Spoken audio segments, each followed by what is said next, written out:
Train पटरी पर अनवरत भाग रही थी और साथ ही भाग रही थी सुमन की सोच। खिड़की से बाहर देखते हुए याद आ रही थी माँ की। पिछले साल जब वो इसी तरह गर्मी की छुट्टियों में मायके जा रही थी बच्चों के साथ, तो क्या उत्साह और उमंग थी, कितनी तैयारी।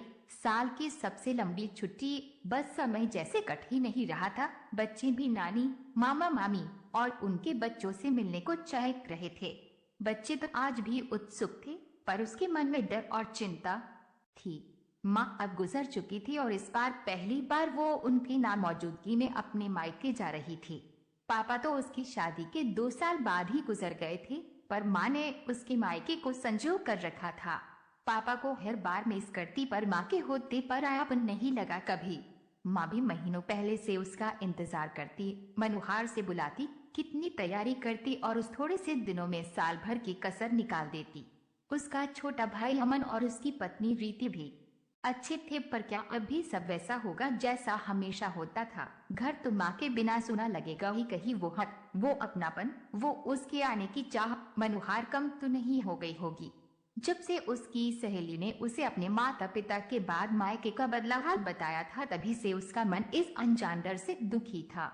उसने यहाँ तक सोच लिया था कि अगर अच्छा नहीं लगा तो वो जल्दी वापस आ जाएगी। सोचते सोचते ही स्टेशन आ गया। अमन के साथ बच्चे भी लेने आए थे। घर पहुंची तो जैसे माँ बार बार गेट की चक्कर लगाती थी, वैसे ही रीति को पाया। घर के अंदर जाकर देखा तो उसका मनपसंद शरबत तैयार था। कमरा साफ और सुंदर फूलों से सजा था।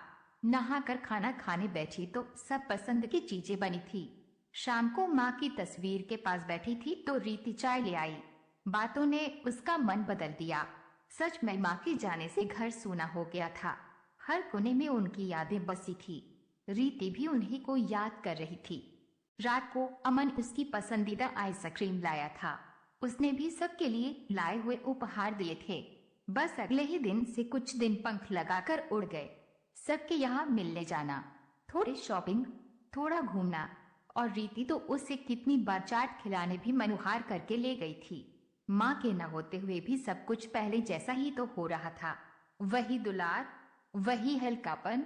और तभी एक दिन उसने देखा कि रीति अचार के डब्बों में से अचार, घर के पीसे मसाले और गांव से आया गुड़ और बहुत सा और सामान पैक कर रही है। यही तो माँ किया करती थी जब उसके वापस जाने का समय आता था। उसने पूछा तो रीति ने कहा, दीदी आप अब कुछ दिन बाद चले जाओगे, मेरा तो मन ही नहीं लगेगा। माँ हमेशा आपको ये सब देती थी ना, तो मैंने भी सब पैक करने का सोचा। गले ही लगा लिया था सुमन ने रीति को। सारा डर और शक खत्म हो गया था।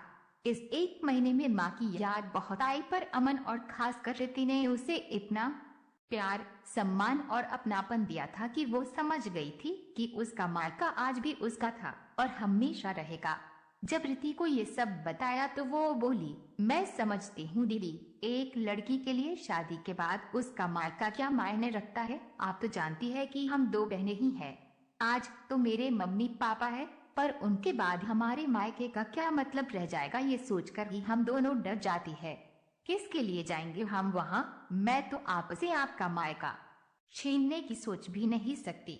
लड़की ससुराल में दुखी हो तब मायका वो जगह है जहाँ वो अपना दर्द बांटती है, कुछ सुकून मिलता है, और सुखी भी हो तो भी वही तो बचपन की यादें बसती है, जवानी के सपने, मस्ती, अलहड़पन याद आता है।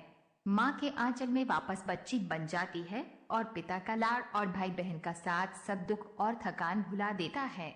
सुमन स्तब्ध रह गई थी। सचमुच जिनकी ये स्थिति होती है उनका डर क्या होता होगा।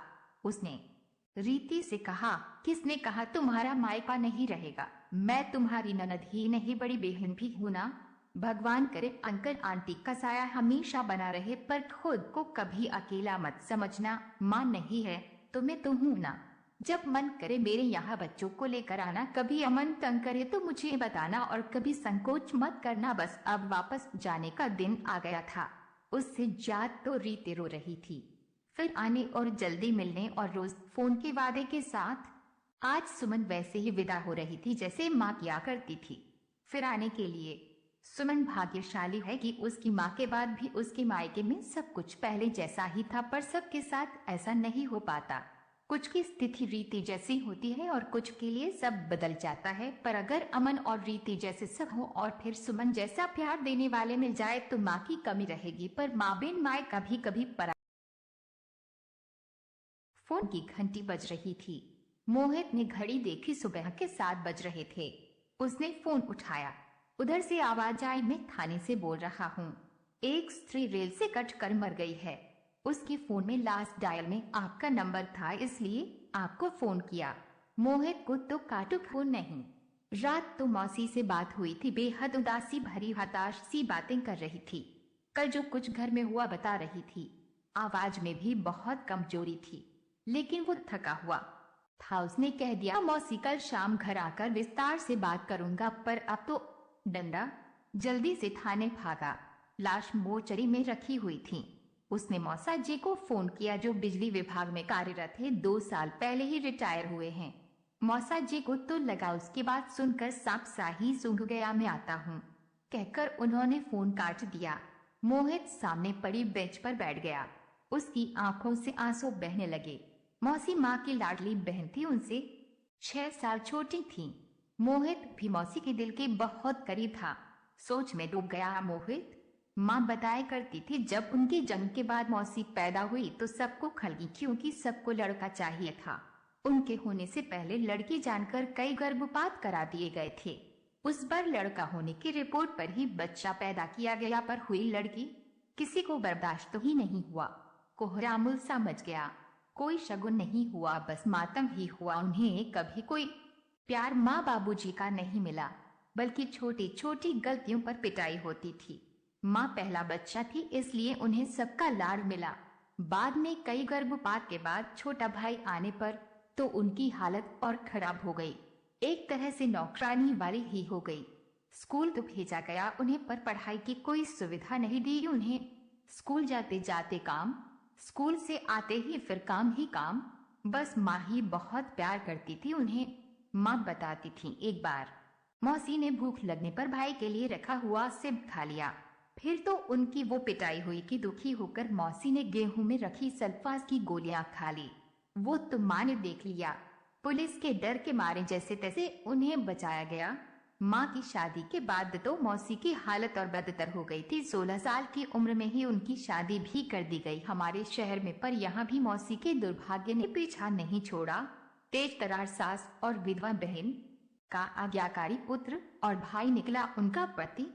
दिन रात उनकी सेवा में जुटी रहती। मुंह में बोल तो जैसे थे ही नहीं। उनके मायके वालों ने शादी के बाद उनसे कोई मतलब ही नहीं रखा। बस कभी कभी माँ से मिलना होता रहता था उनका। अपने दुख दर्द बांट लेती थी उनसे। वो भी बराबर में बैठे सब बातें सुनता रहता था। बात बहुत समझ तो उसे नहीं आती थी, पर मौसी के आंसू उसे अच्छे नहीं लगते थे। अपने हाथों से उन्हें पोंछ देता था और मौसी उसे गले लगा लेती थी। उसे बहुत प्यार करती थी मौसी।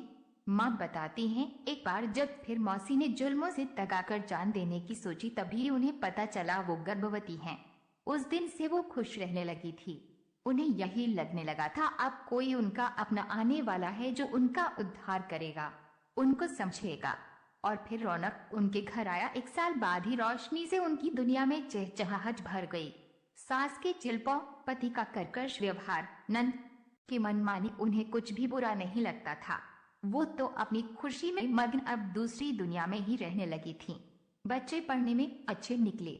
लड़का बैंक अफसर और बेटी इंजीनियर बनी। बेटी की शादी उसके जॉब में आते ही कर दी। वो अपने घर में खुश थी, नौकरी और अपनी ससुराल में व्यस्त। मौसी भी उसे कुछ बताकर दुखी नहीं करना चाहती थी।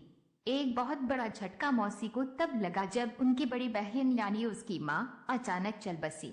बहुत फूट फूट कर रोई थी वो। कहती थी, अब मैं अनाथ हो गई। वो तो खुद ही बिल्कुल टूट सा गया था, पर उसने मौसी को गले लगाकर कहा था, मैं हूं न। उसने ही अपनी शादी में उन्हें फोन खरीद कर दिया था भेंट स्वरूप, ताकि जब चाहे उससे बात कर सके। उनके बेटे ने भी प्रेम विवाह किया। पति तो बिल्कुल भी तैयार नहीं थे। हालांकि उन्हें भी लड़की और उसका परिवार ठीक नहीं लगा, फिर भी बेटे की खुशी के लिए बड़े लाड प्यार से बहू घर पर लेकर आए। पर शायद यहाँ भी उनकी किस्मत दिगा दी गई। बहू के पिताजी का कोई काम नहीं था। भाई भी आवारा था। वो तो हर वक्त तो घर में डेरा डाले रहते और बहू को चढ़ाते रहते। बहू को हर समय ठंडा बुखार। मौसी दिन रात काम करती रहती। बेटे से बात करने की कोशिश की तो बेटे का जवाब सुनकर भौचक्की रह गई। बोला, ये क्या माँ आपको सबसे प्रॉब्लम रही? पहले अपने माँ बाप फिर सास अब बहू। कभी तो एडजस्टमेंट करना सीखो। पापा को भी आपसे इसलिए शिकायत रहती है। कुछ समझती ही नहीं हो आप। मौसी घुट कर रह गई। उन्होंने मन ही मन फैसला कर लिया था कि अब वो किसी से कुछ नहीं कहेंगी। जब बहू के पैर भारी हुए वो सबसे भारी वक्त था उनका। काम भी सारा करती, ऊपर से बहू के इल्जाम। इन्हें मैं खाते हुए अच्छी नहीं लगती, तभी वही बनाती हैं जो मैं नहीं खाती। अब बहू को रौनक की बुआ जी का भी पूरा संरक्षण प्राप्त है। मौसी तो खाना बनाने से पहले बहू से पूछ कर आती थी क्या खाना है। पर अगर वो बेटे से ये कहती तो बेटा सही क्यों मानता, उसे भी अब यही लगने लगा था माँ में ही प्रॉब्लम है, तभी कोई पसंद नहीं करता इन्हें। बहू की माँ लोकल होने की वजह से रोज ही बेटी से मिलने आती और ज्ञान बघार जाती क्या क्या खाना है। मौसी रसोई में उसे पूरा करने को जुटी रहती। कभी जूस, कभी फल, कभी मेवा, कभी दूध। इसी बीच बेटे का भी ट्रांसफर हो गया। पति ने बैठक तक खुद को सीमित कर लिया। मौसी चुपचाप सबकी बातें सुनते हुए कामों में लगी रहती। पर जिस दिन दूध जैसा पोता घर आया, मौसी फिर निहाल होगी। सब दुख भूल गई, सपने बुनने लगी। पर सपना तब टूटा जब बहू ने पोते को हाथ भी लगाने को मना कर दिया। अब बहू की माँ भी घर पर ही रहने लगी थी, बेटी की देखभाल के नाम पर काम सारा मौसी ही करती। मौसी का शरीर भी टूट गया था, इतना काम नहीं हो पा रहा था। उन्हें बुखार आ गया, तब भी वो काम करती रही। पर कल अचानक बेहोश होकर गिर गई। फिर तो घर में कोहराम ही मच गया। कहा गया जरा काम क्या बढ़ गया, इनका नाटक शुरू हो गया। क्या क्या नहीं कहा गया। उन्हें रौनक की बुआ भी कहने लगी, शुरू से आदत है इसकी तो नाटक करने की। बहुत रोई मौसी और कल रात मौसी उसे फोन करके यही सुना रही थी, पर उसने ठीक से पूरी बात नहीं सुनी। सोचा कल जाकर खुद मिल लेगा, पर शायद उन्होंने मन तभी बना लिया था। उनकी लाश लेकर घर आए तो सुना बुआ, बहू और उसकी माँ कह रही थी कुछ किया तो है नहीं आज तक। रेल से कटकर बदनामी और दे गई, कुल का नाम बदनाम कर गई। घर की